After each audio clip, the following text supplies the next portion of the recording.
नमस्कार दोस्तों, ढोल में पोल चैनल में आप सब मित्रों का हृदय से अभिनंदन करता हूं। दोस्तों, आज हम देखेंगे कि जाति और वर्ण के बारे में, छुआछूत के बारे में गांधी जी का क्या मत था, ब्राह्मणवाद के कितने समर्थक थे और कितने वो अछूतों के हित का ढोंग करते थे दोस्तों। लेकिन असल में वो कभी भी अछूतों का कल्याण नहीं चाहते थे, उनका उद्धार नहीं चाहते थे। और उन्होंने लंदन में गोलमेज कॉन्फ्रेंस में कहा था कि ऐसी आज़ादी मुझे नहीं चाहिए जो अछूतों को आज़ादी देती हो। तो दोस्तों, ऊपर से जो है हरिजन हित का हरिजन नाम भी दिया उन्होंने अछूतों को, दलितों को। तो उसका ढोंग रचाने वाले गांधी को आज हम देखते हैं कि वो कितने ब्राह्मणवाद के, जात वर्ण के पोषक थे, समर्थक थे और किस तरह से वो अछूतों और दलितों, शूद्रों की उसी दयनीय स्थिति के लिए जो है समर्थक थे कि वही रहे, पैसे आधारित जो है वर्णवाद बना रहे, ब्राह्मणवाद सदा प्रबल रहे दोस्तों समाज में। तो दोस्तों, अंबेडकर जी ने उनसे किस तरह से संघर्ष किया, उनका किस तरह से विरोध करते रहे, दोनों जो है आपस में एक दूसरे से टकराते रहे दोस्तों। तो आज हम ये बड़े महत्वपूर्ण विषय हैं, जाति वर्ण व्यवस्था, ब्राह्मणवाद और वर्ग संघर्ष, ये जो है किस तरह से काम करते हैं आज भी हमारे समाज में, प्राचीन काल से लेके आज तक।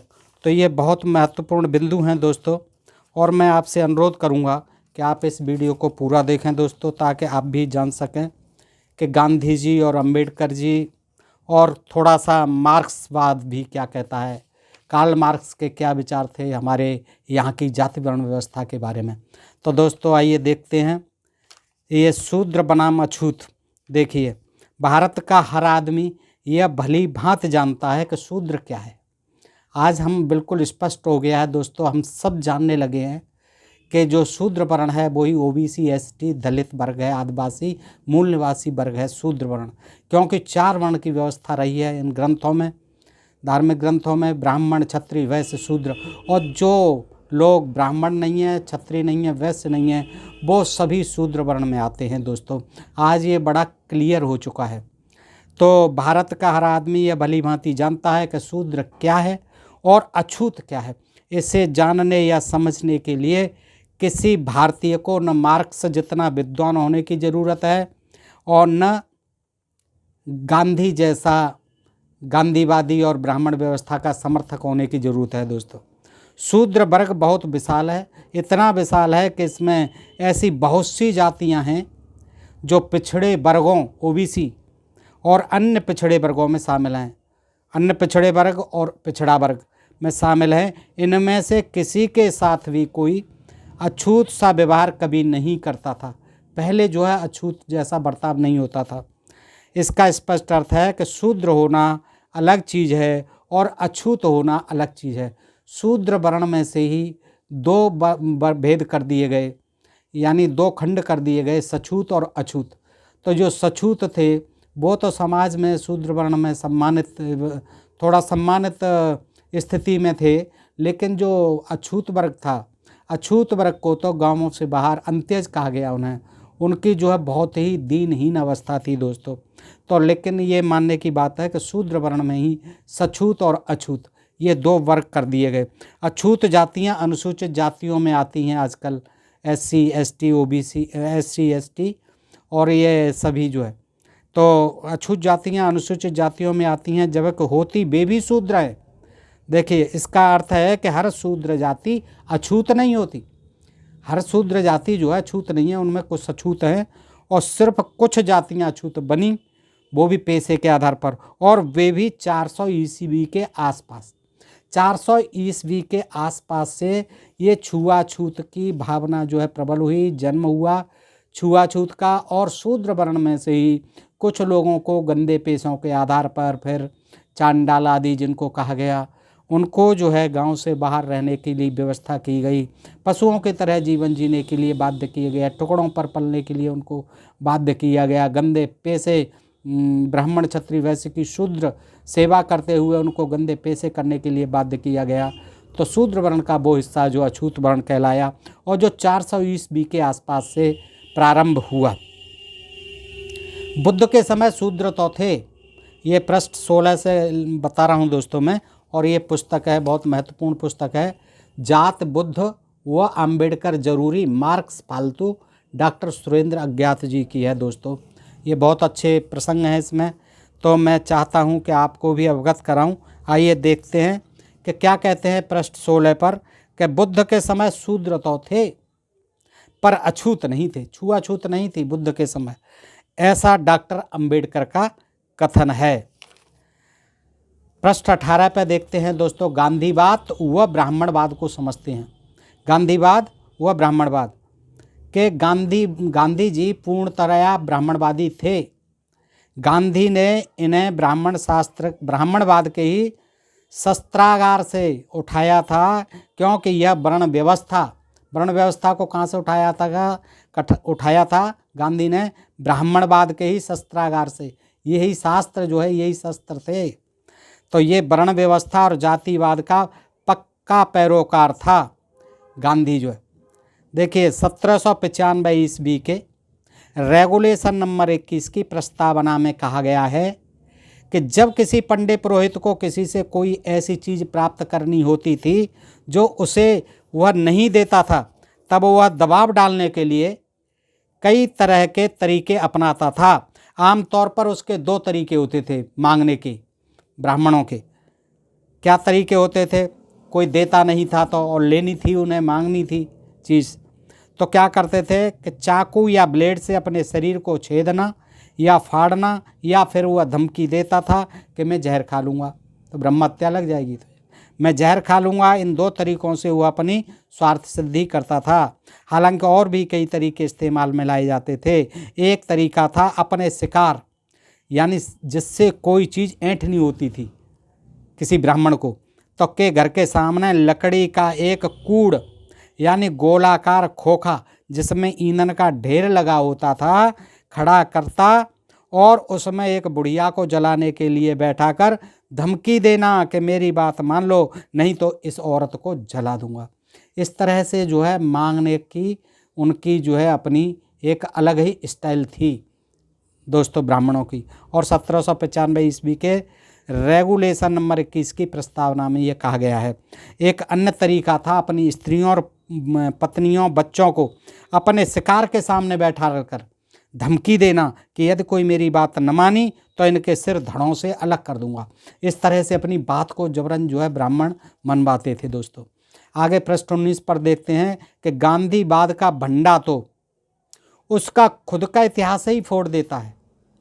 गांधी जब खुद सत्याग्रह करते थे तो वह सत्याग्रह होता था, पर जब उस समय के अछूत यानी दलित लोग सत्याग्रह करते, देखिए ढोंग देखिए गांधी का अछूतों के विरुद्ध जो है, क्या खुद सत्याग्रह करते थे तो सत्याग्रह था, सबको साथ लेते थे और सब साथ चल देते थे। लेकिन जब कोई अछूत, जो कोई पीड़ित दलित जब अपनी सत्याग्रह करते थे किसी मांग के लिए, तब वह शायद सत्याग्रह बन जाता था, असत्याग्रह बन जाता था।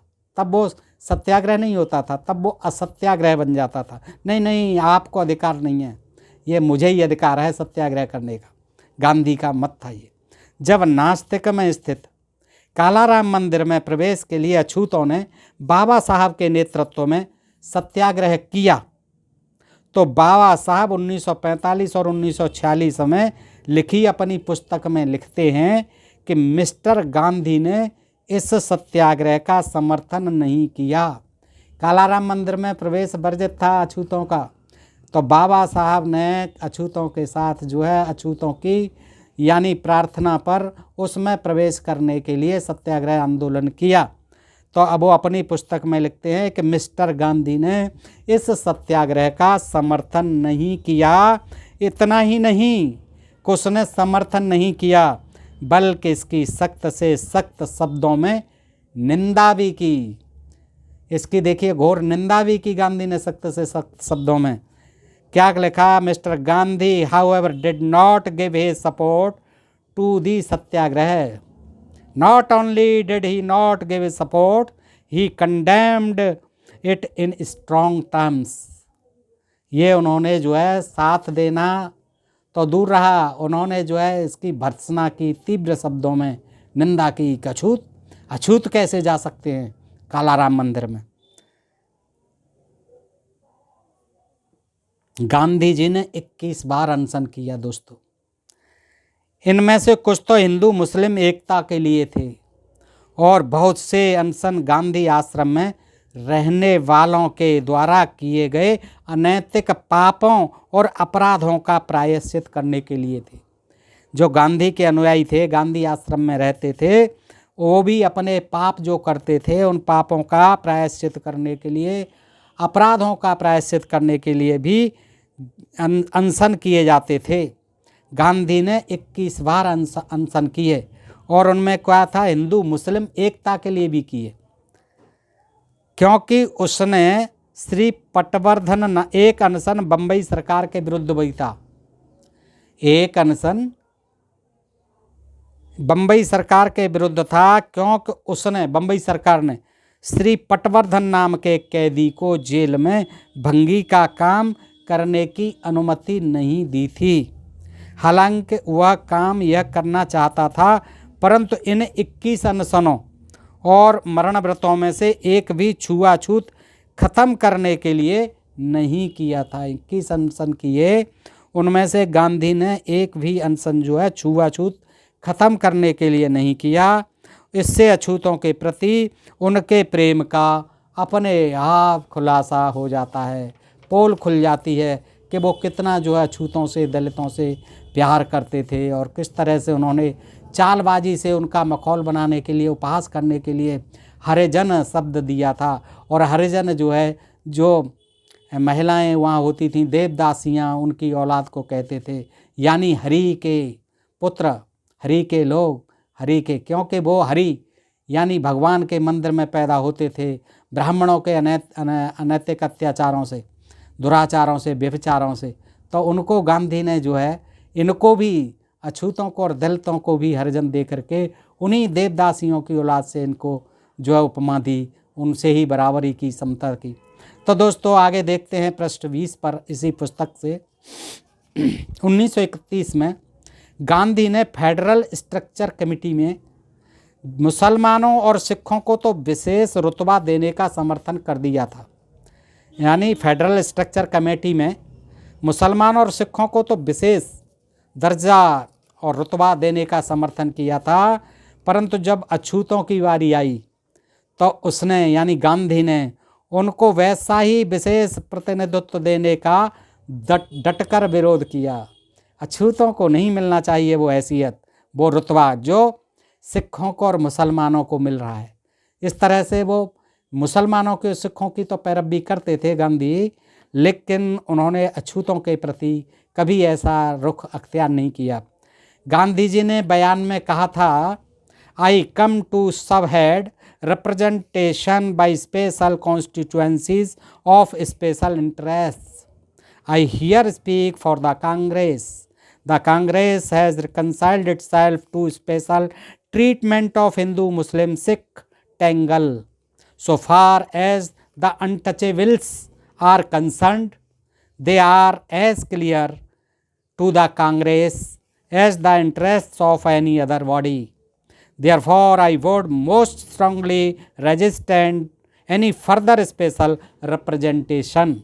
इसी समय गांधी जी ने अछूतों को सेपरेट इलेक्टोरेट यानी पृथक निर्वाचन का अधिकार देने से डटकर विरोध करते हुए मुसलमानों और सिखों को यह अधिकार थाली में सजाकर सौंप दिया था।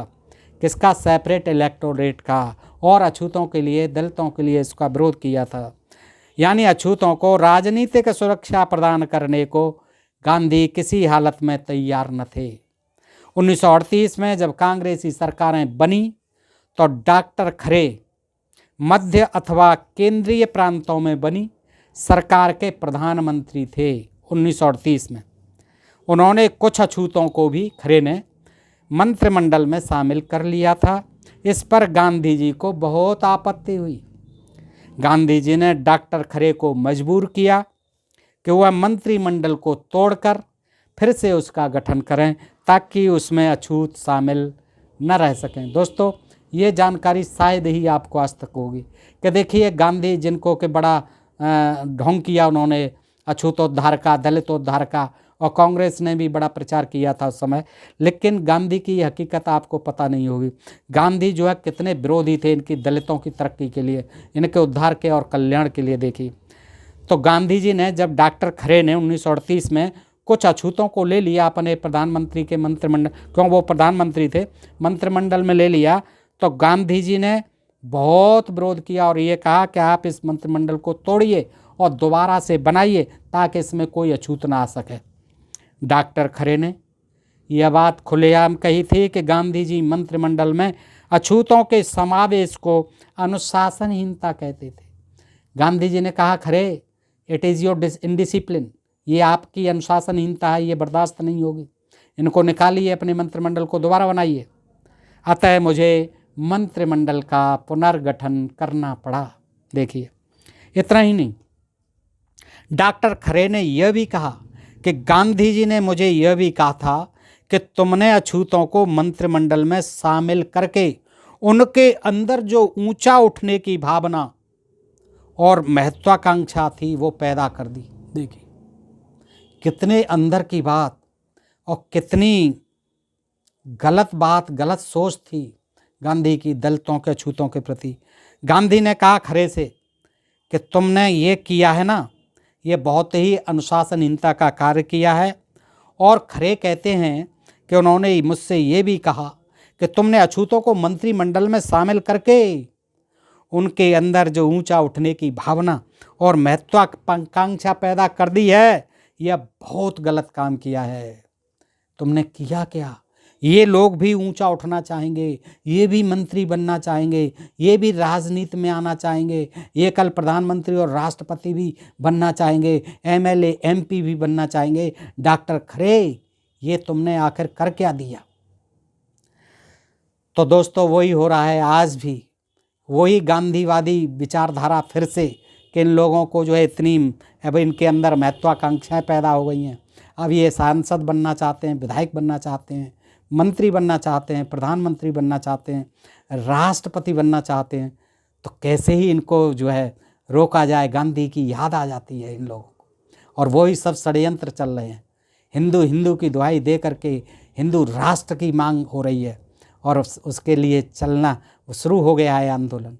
तो देखिए दोस्तों, किस तरह से इस देश में ये जातवाद हावी रहा है, जिसने युगों तक गुलाम बना के रखा, और इन लोगों को, हमारे देशवासियों को इस तरह से फिर गुलामी की ओर धकेलने का कुछ लोगों का ये ब्राह्मणवादी मंसूबा है, जो गांधीवादी था। दोस्तों, बाबा साहब, हाँ, आपने यह बहुत पूरी बात सुन लें दोस्तों, ये बहुत बात है। इतना ही नहीं, डॉक्टर खरे ने यह भी कहा कि गांधी जी ने मुझे यह भी कहा था कि तुमने अछूतों को मंत्रिमंडल में शामिल करके उनके अंदर जो ऊंचा उठने की भावना और महत्वाकांक्षा पैदा कर दी है, यह बहुत गलत काम किया है। यह ऐसा गलत निर्णय है, ये ऐसा गलत डिसीजन है जिसके लिए मैं तुम्हें कभी क्षमा नहीं कर सकता। पृष्ठ 20 से पढ़ रहा हूँ दोस्तों। मैं तुम्हें खरे कभी क्षमा नहीं कर सकता। देखिए कितना जो है गांधी जी की मनोवृत्ति दूषित थी अछूतों के प्रति। बाबा साहब अपनी पुस्तक what Congress and Gandhi have done to the untouchables पृष्ठ 98 में लिखते हैं बाबा साहब कि डॉक्टर खरे ने यह बयान बार बार दोहराया है, पर मिस्टर गांधी को इसका खंडन करने का साहस नहीं हुआ है। 1932 तक तो गांधी जी अछूतों को किसी हिंदू मंदिर में प्रवेश भी नहीं करने देते थे। 1932 तक वह उनका यह अधिकार ही नहीं मानते थे अछूतों का कि वो किसी मंदिर में जा सकते हैं। उनके शब्द हैं, गांधी के क्या शब्द हैं? पृष्ठ 21, अछूतों यानी अंत्यजों को यह अधिकार भला कैसे दिया जा सकता है कि वे हिंदुओं के मौजूदा मंदिरों में प्रवेश कर सकें। दोस्तों, ये बात आज तक आपको पता नहीं होगी, आज देख लीजिए आप। जब तक हिंदू धर्म में वर्ण व्यवस्था एवं जाति पात है और जब तक आश्रम व्यवस्था है, ये जात व्यवस्था, वर्ण व्यवस्था, आश्रम व्यवस्था, ये ही जो है सारी जातवाद की जड़ है दोस्तों, सारे झगड़े की जड़ है, यही गुलामी की जड़ है। दोस्तों, और जिसके गांधी जी देखिए कितने प्रबल समर्थक थे। वो कहते हैं अछूतों को मंदिर में कैसे प्रवेश दिया जा सकता है, जब तक वर्ण व्यवस्था है, जाति व्यवस्था है, जब तक ये आश्रम व्यवस्था है, ब्रह्मचर्य, गृहस्थ, वानप्रस्थ, संन्यास, ये भी आश्रम व्यवस्था बड़ी घातक थी। तो आश्रम व्यवस्था है तब तक यह कहना कैसे संभव है कि वे इन मंदिरों में प्रवेश कर सकते हैं। वर्णाश्रम व्यवस्था के चलते न हर हिंदू मंदिर में प्रवेश कर सकता है और न हर हिंदू बराबर है, और यही व्यवस्था जो है आज भी लागू है। इसीलिए अछूतों को, आज भी दलितों को मंदिरों में प्रवेश नहीं करने दिया जाता है। देखिए गांधी शिक्षण भाग 2 पृष्ठ 132, ये आपने देखा दोस्तों कितना जो है गलत उनकी धारणा थी अछूतों के प्रति, क्या मनस्थिति थी उनकी, गांधी की। आगे लिखते हैं डॉक्टर साहब अम्बेडकर जी कि मिस्टर गांधी का कहना है कि वर्ण व्यवस्था बिल्कुल ठीक है। वो समर्थन करते थे वर्ण व्यवस्था का गांधी जी, क्योंकि इससे प्रतियोगिता, वर्ग संघर्ष और वर्ग युद्ध रुकता है। न इससे वर्ग युद्ध होगा, न इससे वर्ग संघर्ष होगा, न आपस में कोई प्रतियोगिता होगी। इसलिए क्या है, ये वर्ण व्यवस्था ठीक है जो हमारे पुराने ऋषि मुनि लिख गए हैं, ब्राह्मण लिख गए हैं ग्रंथों में, ब्राह्मणी धर्म के ग्रंथों में ब्राह्मणी व्यवस्था कर गए कि 4 वर्ण तो रहने ही चाहिए, अपने अपने पेशे करते ही रहने चाहिए। इसके अलावा कोई दूसरे का पेशा करता है तो वो फिर दंडनीय अपराध बन जाता है। मनुस्मृति कहती है राजा को फिर उसे भारी से भारी, गंभीर से गंभीर दंड देना चाहिए। तो दोस्तों मिस्टर गांधी का कहना है कि वर्ण व्यवस्था बिल्कुल ठीक है, क्योंकि इससे प्रतियोगिता, वर्ग संघर्ष और वर्ग युद्ध रुकता है। यदि कोई दूसरे वर्ण का आदमी ज्ञान या विज्ञान और कला सीखता है, इनकी पढ़ाई करता है, तो इसमें कोई हर्ज नहीं, परंतु उसे अपनी आजीविका इसमें नहीं कमानी चाहिए। गांधी जी क्या कहते थे, दूसरे वर्ण का काम करो, पढ़ सकते हो, आज ब्राह्मण का काम कर सकते हो, पढ़ाई कर सकते हो, क्योंकि पहले पढ़ाई लिखाई का काम ब्राह्मणों का होता था। आप जो आज युद्ध भी कर सकते हो, कोई भी कला सीख सकते हो। कला तो पहले भी थे, कलाकार ही थे, सब शिल्पकार थे, लेकिन कोई भी आप कला सीख सकते हैं, लेकिन इसमें कोई अर्ज नहीं है। लेकिन अपनी आजीविका इससे नहीं करनी है, आपको आजीविका उसी से करनी है जो आपकी वर्ण व्यवस्था में, जाति व्यवस्था में निहित है, लिख दिया गया है। तो अपनी आजीविका इसमें नहीं कमानी चाहिए, बल्कि उसे अपने पूर्वजों से चला आया, युगों से, सदियों से चला आया पेशा ही अपनाना चाहिए। देखिए गांधी की चालाकी, गांधी की धूर्तता कहेंगे इसे, क्या जो है कि वो गांधी भी जो ही ब्राह्मणवाद का कितना बड़ा समर्थक दोस्तों, कि गांधी कहता है कि उसे अपनी आजीविका ही करते रहने चाहिए जो उसके पुरखे करते आए हैं युगों से, हैं, अपनी आजीविका इसमें नहीं कमानी चाहिए। सीख सकता है आज दूसरी वर्ण का काम, लेकिन नहीं, उससे धंधा नहीं कर, पैसा नहीं करेगा, अपनी जीविका नहीं चलाएगा।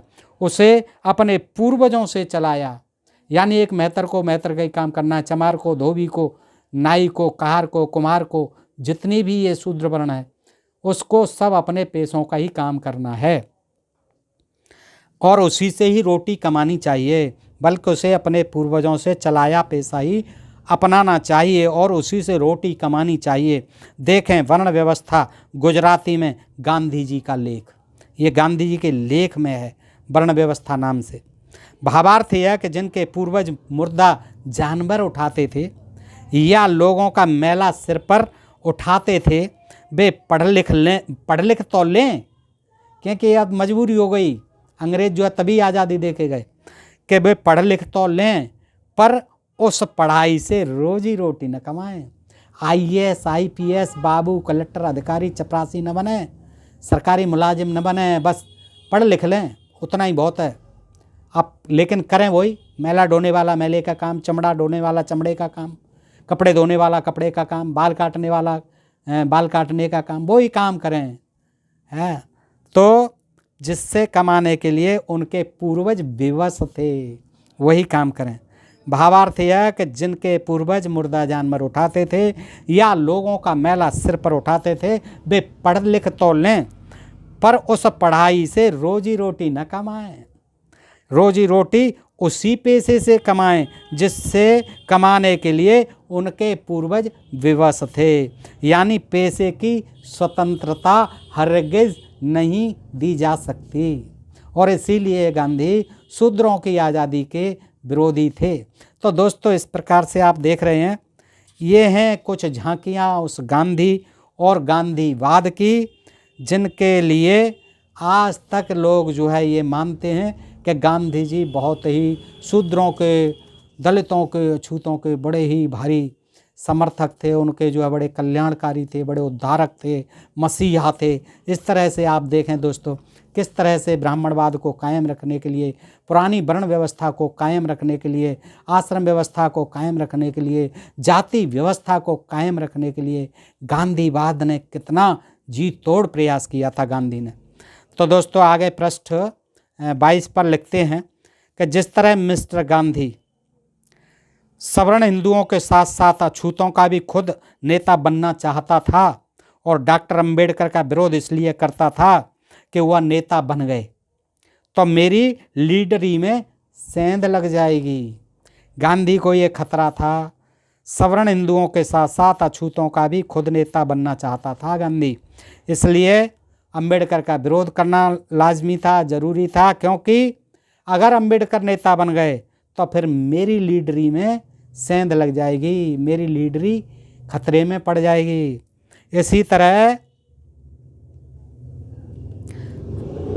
दूसरे शब्दों में डॉक्टर अंबेडकर का विरोध दोनों गांधी और डांगे भी नेता थे उसी टाइम के, गांधी कांग्रेस के गांधी और डांगे अपनी नेतागिरी के लिए करते थे।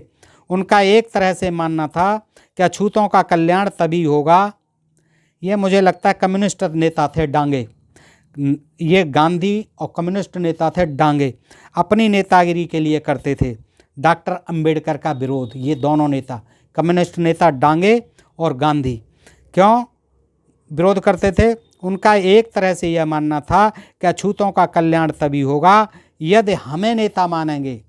डांगे और गांधी कहते थे कि हमें नेता मानेंगे तभी अछूतों का कल्याण होगा, और वे भी उन्हीं अछूतों के कल्याण में रुचि रखते थे जो उनके पीछे चलते थे, जो उनके फॉलोअर थे अछूत।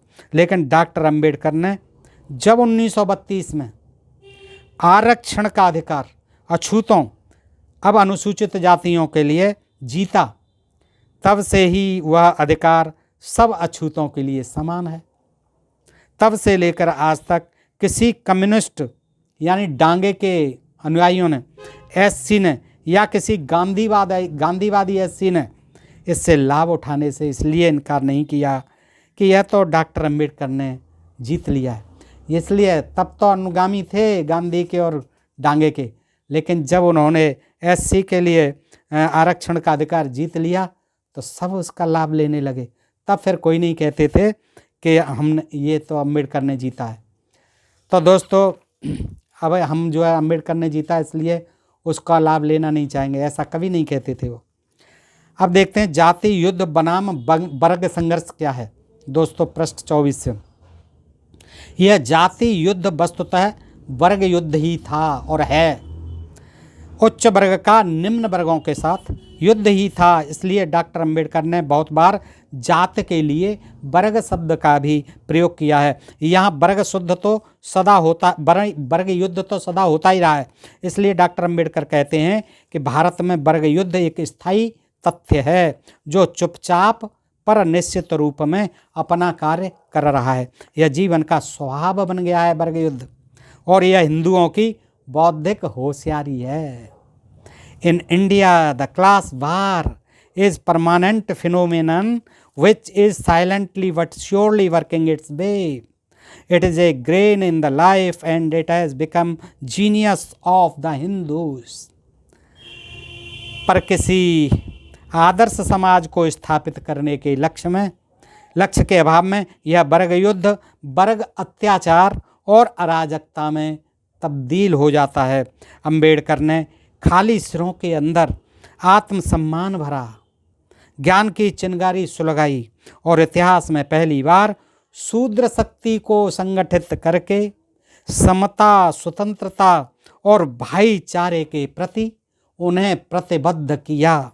और उसी का ही परिणाम है कि आज सारा शूद्र जो है जग रहा है और बाबा साहब की बातों को मानते हुए उनका फॉलो कर रहा है। तो अंबेडकर ने खाली सिरों के अंदर आत्मसम्मान भरा, ज्ञान की चिंगारी सुलगाई और इतिहास में पहली बार शूद्र शक्ति को संगठित करके समता, स्वतंत्रता और भाईचारे के प्रति उन्हें प्रतिबद्ध किया। बिना किसी विचारधारा के, बिना स्पष्ट लक्ष्य के अकेला वर्ग युद्ध कभी क्रांति नहीं ला सकता। तो दोस्तों, इस तरह से आपने देखा कि जाति के प्रश्न को पृष्ठ 30 पर जाति के प्रश्न को हल करने के लिए बुद्ध और अंबेडकर पर्याप्त हैं। इन्होंने जातिवाद का उल्टा सिर शीर्षासन लगवा दिया है। यही कारण है कि अनेक उच्च जातीय लोग नकली तौर पर अनुसूचित जाति के प्रमाण पत्र प्राप्त करके अपने को एससी घोषित करके राहत महसूस कर रहे हैं। तमाम नकली एससी के सर्टिफिकेट बनवा लेते हैं जाली, और जो है अब खुद बनते हैं एससी एसटी और फिर नौकरी पा लेते हैं, रिजर्वेशन का लाभ भी उठा रहे हैं। दो शत्रु जातवाद। देखिए दोस्तों, जातवाद किस तरह। प्रश्न 34। वैसे डॉक्टर अंबेडकर जाति के साथ साथ पूंजीवाद के भी विरुद्ध लड़ते रहे हैं। पूंजीवाद जो आज देख रहे हैं यहाँ भारत में, हमारा लोकतंत्र जो है पूंजीवाद की ओर जा रहा है। 2-3 आदमियों के हाथ में देश की सारी पूंजी एकत्र हो गई है और किस तरह से वो दुरुपयोग कर रहे हैं और किस तरह से देश का पतन हो रहा है, किस तरह से अर्थव्यवस्था जो है गड्ढे में जा रही है। आप सब लोग देख रहे हैं अडानी की क्या फजीयत हो रही है। उसने देश की कैसी फजीयत कर डाली है कि विदेशों तक में भी हो हल्ला मच रहा है।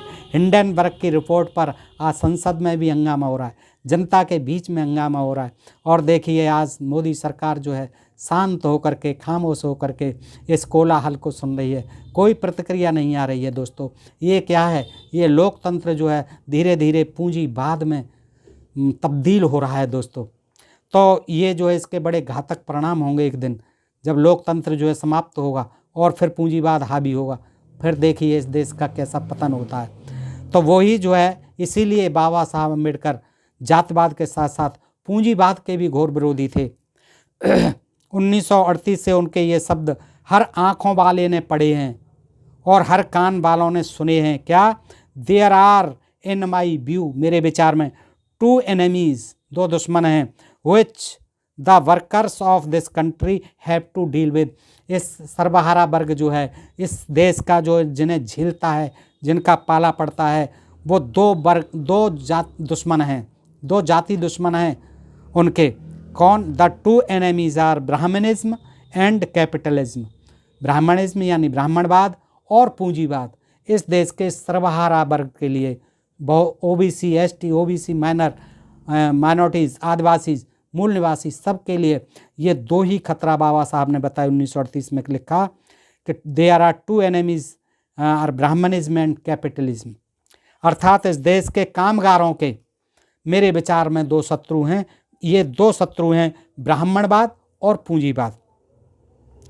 और मार्क्स जो है, मार्क्सवादी क्या था? मार्क्स जो है, कार्ल मार्क्स ने लिखा था कि मार्क्स रेल व्यवस्था के द्वारा कहते थे कि जाति प्रथा के ख़त्म होने की बात करता है।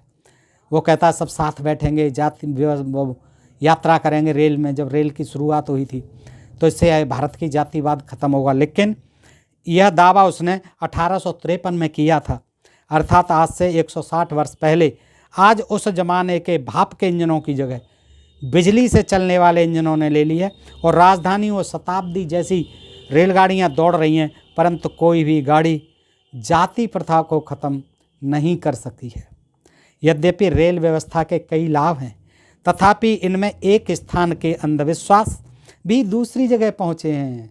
लोग फटाफट जो है ट्रेन में बैठते हैं, फटाफट फलाने तीर्थ में पहुंच गए, आज उस तीर्थ में पहुंच गए, वहाँ पंडे पुजारों की चांदी हो रही है। दूर दराज के राज्यों से लोग आ रहे हैं, गोवा में पहुंच रहे हैं, गया में पहुंच रहे हैं, पिंडदान कर रहे हैं, तमाम मंदिरों में जा रहे हैं, वहाँ दान कर रहे हैं। तो इससे रेल यातायात से फ़ायदा हुआ, ठीक है, आदमी जो है जल्दी पहुँचता है अपने गंतव्य तक, लेकिन इससे नुकसान भी हुआ है। वही कहते हैं कि रेल व्यवस्था के कई लाभ हैं तथा इनमें एक स्थान के अंधविश्वास भी दूसरी जगह पहुँचे हैं और तीर्थ स्थानों की यात्रा सुलभ हो जाने के कारण लोग तीर्थों के पंडों के भी पहले की अपेक्षा ज़्यादा शिकारों, पहले लिमिटेड ही पहुंचते थे, लोग पैदल पहुंचते थे, बैलगाड़ियों से पहुंचते थे, लेकिन आज जब यातायात के इतने साधन हैं तो लोग पंडों की शिकार ज़्यादा हो रहे हैं, ज़्यादा पहुंच रहे हैं, आज दरबारों में पहुंच रहे हैं। देखिए कितने दरबार लग रहे हैं, कितने सरकार चल रही हैं, तमाम जो है भविष्यवाणियाँ कर रहे हैं, तमाम चमत्कार दिखा रहे हैं और किस तरह से लोगों को उल्लू बना रहे हैं, किस तरह से उनको लूट रहे हैं। दोस्तों ये आप सब देख रहे हैं। तो जिन्होंने परंपरागत जाति प्रथा को और ज़्यादा मजबूत किया है, बिल्कुल परंपरागत जो जाति प्रथा थी उसी को मजबूत किया है, जो धर्म ग्रंथों में लिखी है, जाओ तीर्थों में दान दो, ब्राह्मणों को दान दो, ये करो, श्राद्ध करो, ये करो, पितृपक्ष करो, ये संस्कार करो, और सब ब्राह्मणों के द्वारा होता है, पंडित पुरोहितों के द्वारा होता है। तो इससे जो परंपरागत जाति प्रथा थी ये और ज़्यादा मजबूत हुई है। जातवादी धर्मगुरु एक स्थान से दूसरे स्थान पर आने जाने की सुविधा के कारण वहाँ जाकर भी विश्वभ्रमण करते हैं, वहाँ भी जाति पूछते हैं। धर्म का कर्म जब करता है, हाँ आइए यजमान, कहाँ से आए हैं आप, किस बिरादरी के हैं, किस जाति के हैं, क्या गोत्र है, तभी उसके संस्कार करेंगे। तो दोस्तों वो और ज़्यादा जो है विश्वभ्रमण करते हैं, पहुँच जाते हैं वो भी फटाफट ऐसे मौक़ों पर, हरिद्वार के मेले में, कुंभों के मेले में, और तमाम जो इस तरह से प्रपंच होते हैं दोस्तों, जहाँ से पैदल आ जा नहीं सकते थे अब जो है फटाफट पहुँच जाते हैं। अतः मार्क्स का यह बताया जाना कि जाति प्रथा का इलाज जाति प्रथा का इलाज न सिर्फ गलत है बल्कि यह तो जाति प्रथा को और भी ज़्यादा पक्का करने में सहायता करता हुआ दिख रहा है, यानी बढ़ता हुआ यातायात, रेल या बस या जो भी वाहन है।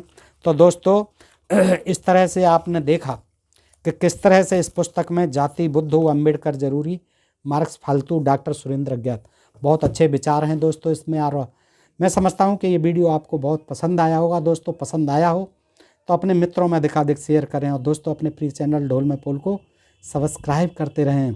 आज के लिए इतना ही दोस्तों, फिर मिलते हैं ऐसे ही किसी प्रसंग के साथ अगले वीडियो में। तब तक के लिए आप सबका हृदय से आभार, नमस्कार, जय हिंद, जय भारत दोस्तों।